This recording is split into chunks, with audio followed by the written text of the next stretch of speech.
আসসালামু আলাইকুম। সবাইকে শুভেচ্ছা জানাচ্ছি। মাসুম মাহবুব দেখছেন ওপেন ডাইজ ইউটিউব চ্যানেল এবং মাসুম মাহবুব ফেসবুক পেজ। আমাদের আরেকটি পেজ আপনারা দেখতে পাচ্ছেন ওপেন ভিউ টিভি। একই সাথে ৩ টি প্ল্যাটফর্ম থেকে লাইভটি সরাসরি সম্প্রচার হচ্ছে। একজন প্রশ্ন করেছেন এমডি মাহমুদুল হক, প্রতিদিন মেসেজ করেন আমি নাকি জবাব দিচ্ছি না। আজকে জবাব দিলাম মাহমুদুল ভাই। আশা করি ভালো আছেন। আজকে দুপুরে একটা লাইভে আমার এক ভাই দোয়া চেয়েছেন কুয়েতের। তিনি সম্প্রতি আজকেই বোধহয় বিয়ে করতে যাচ্ছেন। টেলিফোনে বোধহয় বিয়ে করবেন। আমি ভাইয়ের নামটা ভুলে গেছি। আপনি যদি আমার লাইভ দেখেন আবার কমেন্ট করবেন। আমি আপনার নামটা ভুলে গেছি। আপনার জন্য শুভকামনা। বিয়ে তো ভালো কাজ। অবশ্যই আপনার নতুন জীবনের জন্য স্বাগত জানাই। পৃথিবীর যে প্রান্তে আমাদের বাংলাদেশী ভাইয়েরা আছেন, বিশেষ করে রেমিটেন্স যোদ্ধারা, তাদের জন্য আসলে আমাদের হৃদয় কাঁদে। এই দেশটাকে তারা বাঁচিয়ে রেখেছে অর্থনৈতিকভাবে। দর্শক, আজকে যে বিষয়গুলো আলোচনা করতে চাই তার ১ম শিরোনামটি হলো, যেকোনো সময় ইরান ইউক্রেনকে খাবলে ধরবে। এবার ইউক্রেনের উপর আসতেছে ইরানের বড় অ্যাটাক। ইউক্রেন বোঝে না কার সাথে লড়তে গেছে। ওর আব্বা ডোনাল্ড ট্রাম্পকে সাইজ করে ভাঁজ করে ফেলছে ইরান। ইরানকে হালকা করে নেয়ার কোনো সুযোগ নাই। ২ নম্বর, ইরাক থেকে সৌদি আরবকে টার্গেট করে ব্যাপক অ্যাটাক। জিজানের আরামকো তেল কেন্দ্রে, তেল কূপে যেটাকে আমরা বলি, ম্যাসিভ আকারে অ্যাটাক করেছে। সৌদি আরবের নাক দিয়ে কান দিয়ে এখন ধোঁয়া বেরোচ্ছে। কেন আমরা ভুলে হুতিকে আঘাত করতে গেলাম ভায়া? এটা এখন মোহাম্মদ বিন সালমান ভাবছে। পাশাপাশি আহ ডোনাল্ড ট্রাম্প আবারও ঘোষণা দিয়েছেন যে ইরানের সাথে আমাদের আলোচনা ভালো চলছে। আশা করি ভালো কিছু আসবে। আবার তিনি ট্রাম্প আবার পুতিনকে জিজ্ঞাসা করতে যাচ্ছেন যে, "আপনারা কি চুপি, চুপি ইরানকে সাহায্য করছেন? ইরান আমাদের এত বড় ধোলাই দিচ্ছে কি করে? এই পুচকে বাহিনী, ওদের সাথে আমরা পারছি না। এটা কি করে সম্ভব?" পাশাপাশি ট্রাম্প আবার এরদোয়ানের প্রশংসাও করেছেন। কোন কারণে আসলে এরদোয়ানের প্রশংসা করেছেন সেটা একটু জানবো আজকের লাইভে। আসেন কয়েকটা গুরুত্বপূর্ণ খবর দিয়ে আলোচনায় যাব। ১ম যেটা হলো, ট্রাম্প বলছেন যে যুক্তরাষ্ট্র তেহরানের সঙ্গে আলোচনা করছে এবং ভালো কিছু আশা করা যাচ্ছে বা ভালো কিছু খবর আসবে। এটা কে বলছে? ট্রাম্প। মার্কিন প্রেসিডেন্ট ডোনাল্ড ট্রাম্প ইরানের সঙ্গে যুক্তরাষ্ট্রের আলোচনা প্রসঙ্গে এই কথাটি বলেছেন। তারা যে দেখা করতে চাইছে তার একমাত্র কারণ হলো আমরা তাদের উপর খুব কঠোর আঘাত হানছি। এটা কে বলছে? Donald Trump. মানে মশকরা করতেছে জাতির সাথে, পৃথিবীর সাথে, স্বয়ং আমেরিকা জাতির সাথে। গত দুদিনের খবরগুলো কি? পৃথিবীর সব গণমাধ্যম, একমাত্র আমি বলছি, আরেকজন বলছে না, আমেরিকার গণমাধ্যম, মধ্যপ্রাচ্যের গণমাধ্যম, ইউরোপের গণমাধ্যম কি বলছে? আমেরিকার অস্ত্র ফুরিয়ে গেছে। যুদ্ধ বিমান মোটামুটি সব সাফা করে ফেলছে ইরান মিসাইল ড্রোন দিয়ে। প্রতিরক্ষা ব্যবস্থা ধ্বংস করে দিয়েছে। প্রায় ৬ থেকে ৭০০ সেনা গুরুতর আহত ইরানের হামলায়। আর ইরান বলছে ২০০-র অধিক তারা মেরেই ফেলছে। আরো হিসাব আসবে। ইরান বলছে যে এটা আমাদের কাছে কনফার্ম তথ্য এবং আরো যে তথ্য সেই তথ্যের আলোকে সংখ্যাটা আরো দ্বিগুণ হতে পারে। ইরান বলছে। এবং ইরান তো পুরো পরিসংখ্যান দিয়ে দিচ্ছে যে ১২ দিনের যুদ্ধে, লেটেস্ট ১২ দিনের যুদ্ধে কি পরিমাণ মার্কিন ক্ষয়ক্ষতি করেছে। এটা তো আর নতুন করে বলব না, আপনারা জেনে গেছেন ইতিমধ্যে। তো সেই পরিস্থিতিতে ডোনাল্ড ট্রাম্প বলছে যে ইরানের সঙ্গে যুক্তরাষ্ট্রের আলোচনা প্রসঙ্গে তিনি বলছেন তারা যে দেখা করতে চাইছে তার একমাত্র কারণ হলো আমরা তাদের উপর কঠোর আঘাত হেনেছি। মানে ইরান নাকি তাদের সাথে দেখা করতে চাইছে কারণ আমেরিকা কঠোর আঘাত হেনেছে ইরানের উপর। ওরে বাপরে বাপ! এবং তিনি আবারও যুক্তরাষ্ট্রের অস্ত্রের ঘাটতির কথা অস্বীকার করেছেন। ইরান বলছে ইসরায়েলের প্রভাবে শুরু হওয়া ৫ মাসের যুদ্ধের পর যুক্তরাষ্ট্র আটকে পড়েছে ও হিমশিম খাচ্ছে এবং এক অনিবার্য মূল্য দিতে হচ্ছে যুক্তরাষ্ট্রকে, যারা এই চোরাবালিতে আটকে গেছে। এটা আবার ইরান জবাব দিচ্ছে। পাশাপাশি ইরান বলছে, "আমরা আমেরিকা বা ট্রাম্পের সাথে কোনো যোগাযোগ করিনি। বরং আমেরিকা, কাতার এবং পাকিস্তানের মাধ্যমে বারবারই আমাদের কাছে আসছে। তারা একটা খণ্ডকালীন যুদ্ধবিরতি চায়। ইরান রাজি হয়নি এখন পর্যন্ত।"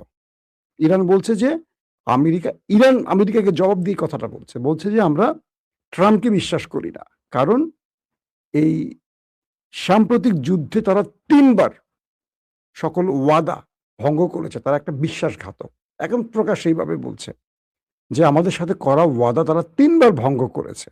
তো তাদের সাথে আমরা আর কোনোভাবে চুক্তি করতে চাই না, আলোচনা করতে চাই না। তারপরও দুটো রাষ্ট্র আমাদেরকে খুব রিকোয়েস্ট করছে, কাতার এবং পাকিস্তান।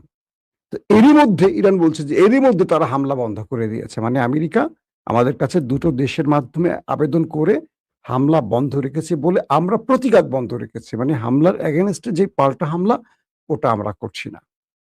কিন্তু হরমুজ দিয়ে কোনো জাহাজ ঢুকতে দিচ্ছে না। যেটা ঢুকতেছে সেটা মাইন বিস্ফোরণে অথবা মিসাইল অ্যাটাকে ধ্বংস হচ্ছে। তো এরই মধ্যে মানে স্পষ্ট করে বলে দিয়েছে এবং পাশাপাশি তারা বলছে যে যদি আমেরিকা আবারও ইরানে কোনো অ্যাডভেঞ্চার করে, আক্রমণ চালায়, তাহলে ইরান আগের মতো জবাব দিবে অথবা আগের চেয়ে ভয়াবহ জবাব দেবে। এটি হলো স্পষ্ট বার্তা। আসেন, তো ট্রাম্প আবার নতুন করে কি বলছেন, আমরা ট্রাম্পের একটু বক্তব্যটা আবার শুনি। আমাদের ট্রাম্প কাকু কি বলছেন? তিনি বলছেন মানে ইরান যদি আলোচনায় কোনো রকম তাল বাহানা করে, এই উদ্দেশ্য করে বলছে মার্কিন প্রেসিডেন্ট ডোনাল্ড ট্রাম্প বলছেন ওয়াশিংটন তেহরানের সঙ্গে গভীর আলোচনা চালিয়ে যাচ্ছে। ওহো, কি গোপনে গোপনে না প্রকাশ্যে। তবে আলোচনা থমকে গেলে সামরিক অভিযান পুনরায় শুরু করার প্রস্তুতি নিচ্ছে। যদি আলোচনা বন্ধ হয়ে যায় তাহলে আমেরিকা আবারও অ্যাটাক শুরু করবে। যদি এগুলো সফল না হয়, মানে এই আলোচনা সফল না হয়, আমরা আবার কঠোর সামরিক ব্যবস্থা নেব। ইসরায়েলি সম্প্রচারকারী চ্যানেল 12কে এই তথ্যগুলো বা এই কথাগুলো বলেছেন ডোনাল্ড ট্রাম্প। তিনি জোর দিয়ে বলেন যে কূটনৈতিক সুযোগ খুবই সীমিত এবং উল্লেখ করেন যে এই প্রক্রিয়াটি দ্রুত এগিয়ে নিয়ে যেতে হবে, নতুবা একেবারে নয়। যদি দ্রুত ইরান আমাদের সাথে আলোচনাটাকে চালিয়ে যায় তো গুড, আর যদি না চালায় একেবারেই আমরা বন্ধ করে দিব আলোচনা। মানে এটা হলো জাতিকে বিভ্রান্ত করার জন্য, নিজেকে শক্তিশালী দেখানোর জন্য কিছু তথ্য আর কি। তিনি জোর দিয়ে বলেন যে তার মতে ইরান একটি চুক্তিতে আসতে চায়। মার্কিন প্রেসিডেন্ট ব্যাখ্যা করেছেন যে আঞ্চলিক মধ্যস্থতাকারীদের অনুরোধের পর তিনি শুক্রবার হামলা স্থগিত করেছেন। ট্রাম্প দাবি করেন ইরানের সঙ্গে সংশ্লিষ্ট সকলেই আমাকে অনুরোধ করেছেন গুলি চালাবেন না এবং জোর দিয়ে বলছেন যে এই অনুরোধ মঞ্জুর করার কোনো লাভ বা ক্ষতি হয়নি। ইসরায়েলি প্রধানমন্ত্রী বেনিয়ামিন নেতানিয়াহুর সঙ্গে নির্ধারিত বৈঠকের আগে ট্রাম্প এই মন্তব্যগুলো করেন। হুমকি এবং তেহরানের পারমাণবিক কর্মসূচির কথা উল্লেখ করে ফেব্রুয়ারির শেষে দেশ দুটি ইরানের উপর হামলা চালায়। তো ট্রাম্পের এই কথাটা হলো আমেরিকার জাতিকে একটু আশ্বস্ত করা যে না, আমাদের কাছে ওরা আসছে, কিন্তু মূল তথ্য পৃথিবীর সব গণমাধ্যম প্রচার করে দিয়েছে। এদিকে সেন্টকম, মার্কিন যুক্তরাষ্ট্রের যে সেন্ট্রাল কমান্ড, তারা বলছে যে মার্কিন বাহিনী 17টি বাণিজ্যিক জাহাজকে অন্য পথে পাঠিয়েছে এবং 2টি জাহাজকে আরোহণ করেছে। অর্থাৎ তারা দাবি করছে ইরানের পথ এড়িয়ে 17টি বাণিজ্যিক জাহাজকে তারা অন্য পথ দিয়ে পাঠিয়েছে এবং 2টো জাহাজকে আবার ফিরিয়ে এনেছে। এই যে বক্তব্যগুলো আসছে, এর উত্তর আবার ইরান বলছে যে সেন্টকমের এই দাবিগুলো পুরোপুরি ভুয়া, এরা সঠিক তথ্য দিচ্ছে না। আসেন এবার আরো কয়েকটা গুরুত্বপূর্ণ খবরে আসে। ইসরায়েলের গুরুত্বপূর্ণ একটি কেমিক্যাল কারখানায় ভয়াবহ আগুন লেগে গেছে। এই আগুনটি কোনো অপারেশনাল নাকি দুর্ঘটনা সেটা এখনো কেউ স্পষ্ট করতে পারেনি। তবে আগুনের প্রকারভেদ বা আগুনের ধরন দেখে মনে হচ্ছে যে এখানে কোনো স্যাবোটাজ থাকতে পারে। কে করতে পারে? ইসরায়েলের ভেতরে যদি কোনো অপারেশন হয় সেটা তো ইরানকেই টার্গেট করা হবে। বাট এখন পর্যন্ত কোনো দেশকে তারা দায়ী করেনি। তবে এটার ব্যাপক ক্ষয়ক্ষতির খবর আসছে ইসরায়েলের জন্য। এটি একটা বড় ধাক্কা।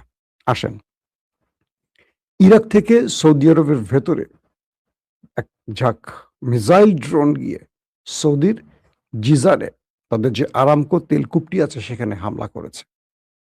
এটি হলো দ্বিতীয় ধাপে এসে। পাশাপাশি হুতিরা তো আছেই, অব্যাহত তাদের প্রস্তুতি আছে। ইরানের বা ইরান সমর্থিত মিলিশিয়ারা বলছে যে সৌদি আরব যদি এই পাতা ফাঁদ থেকে উঠে না আসে এবং গোপনে ইসরায়েলের সাথে কোনো আলোচনা বন্ধ না করে, পাশাপাশি হুতিদের সাথে এই বৈরিতা বন্ধ না করে, তাহলে সৌদি আরবকে এর চেয়ে বড় মাসুল দিতে হবে। এবং সৌদি আরব যে বিষয়টি বুঝতে পারছে না সেটি হলো তারা একটা বড় রকম ট্র্যাপে পা দিয়েছে ওই দেশগুলোর, অর্থাৎ আমেরিকা ইসরায়েলের। তারা নিজেদের বন্ধুকে মানে মুসলিম দেশগুলোকে অবিশ্বাস করে বিশ্বাসঘাতকদের বন্ধু বানাচ্ছে। এই বক্তব্যটি আমার খুব ভালো লাগছে। হুতিদের পক্ষ থেকে বলা হয়েছে, তারা বলছে সৌদি আরব যদি ফার্দার ইয়েমেন বা হুতিদের টার্গেট করে কোনো অ্যাটাক চালায়, তাহলে সৌদি আরবের যতগুলো তেল ক্ষেত্র আছে সব হুতিদের বৈধ টার্গেট হবে। এবং বলতে পারি যে সৌদি আরবের এই তেল ক্ষেত্রগুলোতে আক্রমণে বিশ্ববাজারে তেলের সংকট সৃষ্টি হয়েছে, তেলের দাম বাড়বে এবং সৌদি আরব বিশাল অঙ্কের ক্ষতির মুখে পড়বে। মোহাম্মদ বিন সালমানের উচিত হবে খুব কৌশলী হওয়া। এতদিন তিনি খুব নীরব থেকে সব পর্যবেক্ষণ করেছেন এবং গোপনে ইরানের সাথে সমঝোতাও করেছিলেন। কিছু শর্তে মানে আসার পরিকল্পনাও করছিলেন পাকিস্তানের মধ্যস্থতায়। হঠাৎ করে আমেরিকা ইসরায়েলের ট্র্যাপে পা দিয়ে ইয়েমেনের উপর হামলা করে মানে মৌচাকে ঢিল মেরে বড় রকম ভুল করে ফেলেছে। দর্শক, আসেন কয়েকটা গুরুত্বপূর্ণ এবার মূল যে শিরোনামের খবরটিতে আসি। ইরানের একটি অস্ত্র বোঝাই জাহাজে, যে জাহাজটি ইরান থেকে রাশিয়া যাচ্ছিল, রাশিয়ার যুদ্ধের জন্য শাহেদ ড্রোন ট্রোন ভরপুর ইরান একটা জাহাজ ভর্তি করে অস্ত্র রাশিয়ার উদ্দেশ্যে পাঠাচ্ছিল। ওটাতে হামলা করেছিল ইউক্রেন। এতে করে ইরানের একজন ক্রু এবং বেশ কজন আহত, একজন মারা গেছে। তো এর পরপরই ইরান তাদের অ্যাম্বাসেডরকে ডেকে আনছে ইউক্রেনের, ডেকে আচ্ছা রকম শাসিয়ে বলছে তোমার দেশকে রেডি হতে বলো, আমরা এটার জবাব দিতে যাচ্ছি। তোমার দেশকে বলে দিও, পাপেট প্রধানমন্ত্রী জেলেনস্কিকে বলে দিও, সে তো আমেরিকার পাপেট, তাকে বলে দিও তার আব্বাকে পিটিয়ে আমরা সোজা করে ফেলেছি। এখন সে বিভিন্ন দেশের মাধ্যমে মধ্যস্থতা চায়, আর এই সময় সে ইরানকে আঘাত করে যদি সে যুদ্ধে জড়াতে চায় তার জন্য করুণ পরিণতি অপেক্ষা করছে। ইতিমধ্যে কিছু সূত্র বলছে রাশিয়া ইরানকে গ্রিন সিগন্যাল দিয়ে দিয়েছে ইউক্রেনে পাল্টা অ্যাটাকের জন্য। যে কোনো সময় ইরানের জাহাজে হামলার প্রতিশোধ হিসেবে ইরান ইউক্রেনে হামলা করবে এবং হামলাটি বড় ধরনের করবে। কারণ এখানে দুটো বিষয় আছে। এক, ইরান যদি ইউক্রেনে হামলাটি না করে ইউক্রেন আবারও মিস অ্যাডভেঞ্চার করবে, আবারও তারা এরকম কোনো কর্মকাণ্ড করবে। ইরান তো আমেরিকাকে ছাড়ে না, ইউক্রেনকে তো ছাড়ার প্রশ্ন আসে না। তো এখন ইরান অপেক্ষায় আছে এমন একটি হামলা করবে যেমন ইরানের এই হামলায় তাদের একজন লোক মারা গেছে, কজন আহত হয়েছে এবং জাহাজটা ক্ষতিগ্রস্ত হয়েছে, তাদের প্রচুর অস্ত্র যেটা রাশিয়ার উদ্দেশ্যে যাচ্ছিল সেখানে ক্ষতিগ্রস্ত হয়েছে। ইরান একটি দ্বিগুণ ক্ষতির জন্য একটা পরিকল্পনা তৈরি করছে যে একটা অ্যাটাকের ফলে ইউক্রেনকে যেন এর চেয়ে বেশি মাসুল গুনতে হয়, এই একটি ব্যাপার। পাশাপাশি ভ্লাদিমির পুতিনের পক্ষ থেকে গ্রিন সিগন্যাল দেওয়া হয়েছে কি, যে কোন টাইমে কোন জায়গায় ইরান আঘাতটি করলে ইউক্রেন এটা সবচেয়ে বেশি ক্ষতি বা ফল ভোগ করবে সেই বিষয়টি।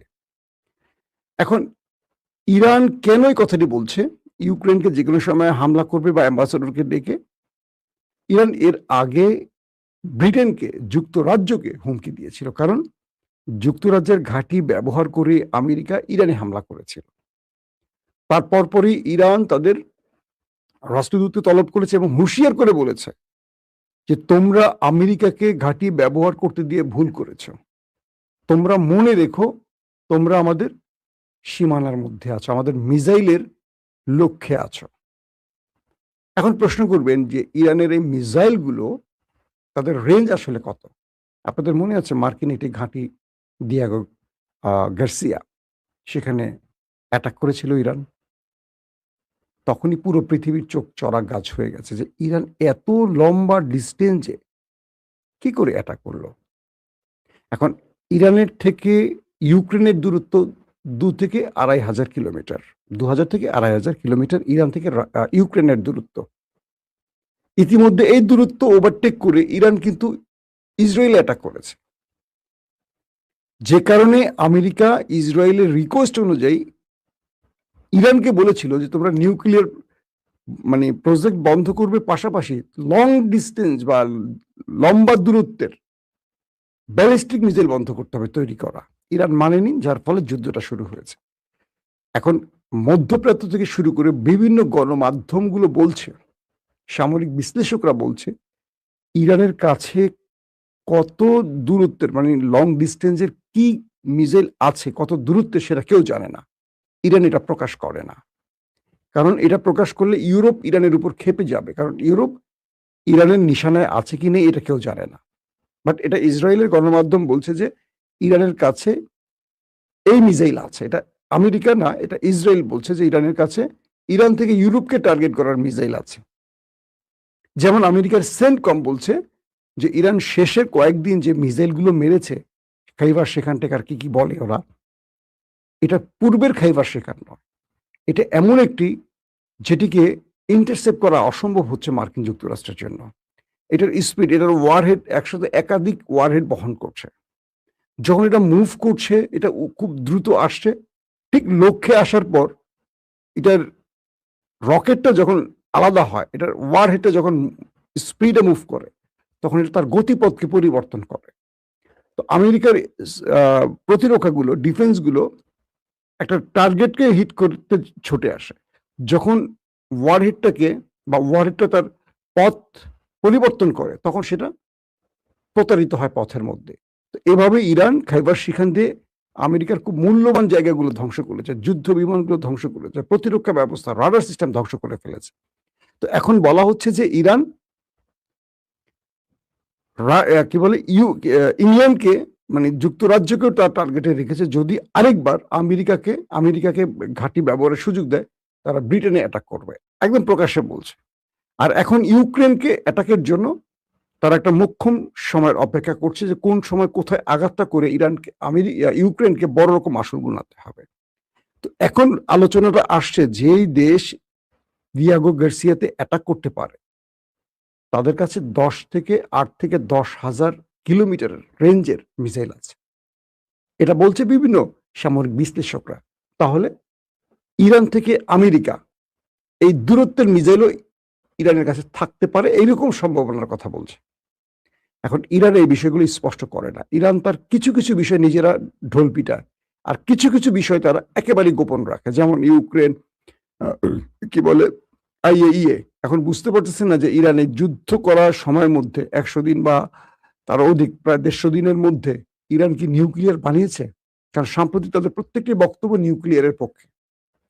দুদিন আগেও মার্কিন গণমাধ্যমগুলো বলছিল তাদের গোয়েন্দা তথ্যে যে ইরান নিউক্লিয়ার বানানোর দিকে এগুচ্ছে, যে কারণে আমেরিকা বারবারই অ্যাটাক করছে, এবং আমেরিকা তাদের 2টো পারমাণবিক কেন্দ্র টার্গেট করেছে। তো এই মুহূর্তে ইরান নতুন সারপ্রাইজ দিতে পারে, সেটা হলো ইউক্রেনে হামলা করে।